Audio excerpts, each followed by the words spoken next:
And we have a pushing foul as well, a loose ball foul. That went on Kevin McHale, I believe. The basket does not count. The basket counts. And the foul is on McHale, his first. The score is tied at 8. Two-man game with Worthy and Magic, and a 3-second violation against the Lakers. A lot of early fouls here. That could be to the benefit of the Lakers, however, as they're going to use a lot more people than the Celtics want to use. Particularly, they want to keep Kevin McHale in the game, the Celtics. Bird coming off the screen. Parish. And here are the Lakers. 5-on-2.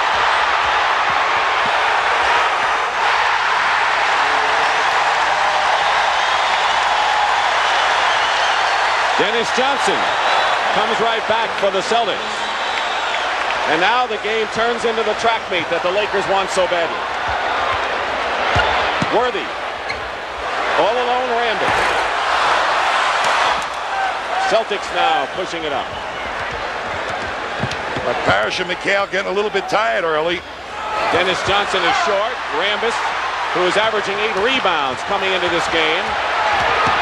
Magic. Crashing the boards. We are having a fierce battle off the glass here in this first period. It's still Celtic ball. But look at that hustle by the 38-year-old Kareem. When do you see a guy this size come up as the middleman of a fast break? Only when you're in the third game of the finals here. What a play by Jabbar. And he was reaching for the steal. Bird with a left-handed shot. Keep in mind he has bone chips on the right elbow, plus that finger injury that's been jammed. And the Celtics have the lead for the first time, and the rebounding battle is close. Scott trying to get on track. Still can't.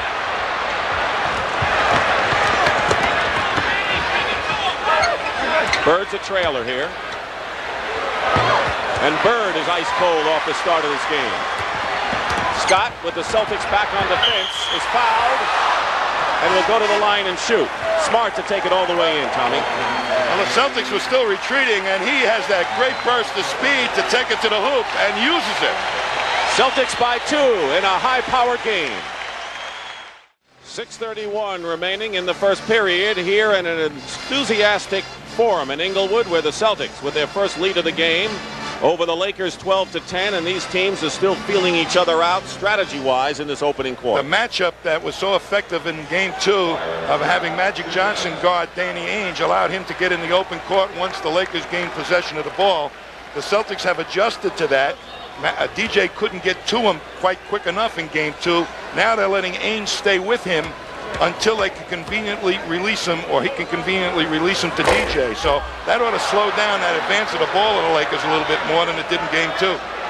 Yet the Laker guards have been able to penetrate when they've seen the opening so far. Well, I think that's the effect of Robert Parish really not being able to get down there and choke up the middle as effectively as he did in Game 1 because of the injury. 1 out of 2 for Scott. Celtics by a point.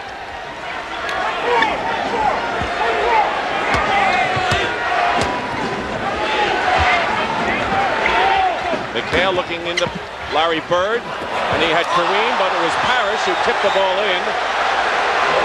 Kurt Rambis claiming offensive goaltending. When Bird sees Jabbar coming at him, he's just going to throw the ball up there. He knows Parish is going to steam for the rebound. Parish will have a big height advantage on someone. Steal, Dennis Johnson, and it's a 4-on-2 for the Celtics. But Byron Scott picks the pocket of Dennis Johnson, and this is all Lakers. Pat Riley, who has the best one-loss ratio in NBA history now with a 46-19 coaching record. And that was smart of Kevin McHale not to go and make that block. All 5 Celtics have scored so far. Rambis fronts McHale and pays for it, and Kevin McHale has 6. Celtics are taking the opposite side of the floor out of the game for the Lakers and enabling McHale to work one-on-one. Double on Kareem, but he scores anyway. I don't know if he'll get 30, but he's got 10 already. He's a third of the way there, and he's hit his last 4 shots.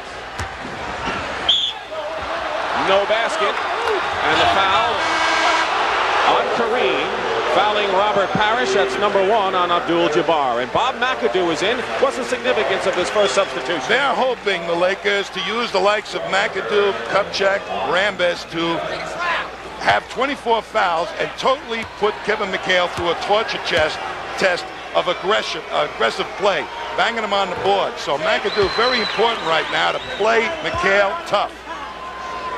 McAdoo, of course, is on the spot in his own right. He's in his option year. He has not done well off the bench in scoring.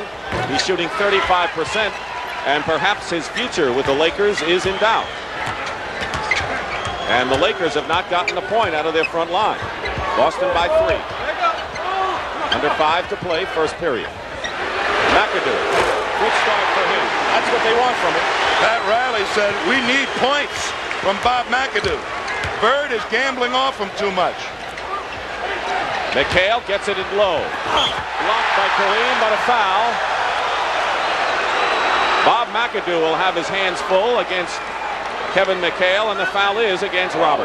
That time the rest of the Celtics did not spread out quite far enough, and it allowed Kareem to get down there and help out on that block. Kevin McHale was 3 for 8 from the free throw line in game 2, and in fact the free throw shooting for both teams in the series has been well below par. Well, Kevin McHale is really going to be under the gun in this series. Look at him. He needs a shave, and he's going to play like a longshoreman, or have to play like a longshoreman in this series, because he is getting the most attention. Casey Jones waited 8 years for another shot as a head coach, and he's done everything he'd want. 60 wins, 2 years in a row, 1 world title, looking for another. 4.5 to play, first period. Celtics by 3. Kareem, bad pass to Worthy off his leg. Big double team that time by the Celtics. Boston in the half-court patient offense with 13 on the shot clock. Really a test of wills with offensive philosophy. But then the Celtics turn it off, turn it over, and McHale says, my fault, as he comes up floor. But the Celtics are playing at the pace they want to play, far more than the Lakers are. Right. McAdoo. 2 in a row. Bob McAdoo hits his first 2 shots, and the Celtics lead is down to 1. Dennis Johnson comes right back, and Tommy Johnson has been shooting under 38%. A lot of team players who haven't been shooting well trying to get on track, including Byron Scott, who still hasn't. Lead pass, still Boston ball. Last touch by Magic Johnson. I tell you, the Celtics are making smart, fast break moves. That time, a little bit foolish pass, as there was another man that was wide open. That doesn't happen often with Larry Bird. The Lakers call a timeout. They led 4-0, but Boston has come back and held the lead most of this first period. Kareem Abdul-Jabbar needs 10 points to become the all-time leading playoff scorer. Jerry West, the general manager of the Lakers, has the lead, but not for long. Kareem has already scored 10 points in the game, 10 more, and he will surpass Jerry West.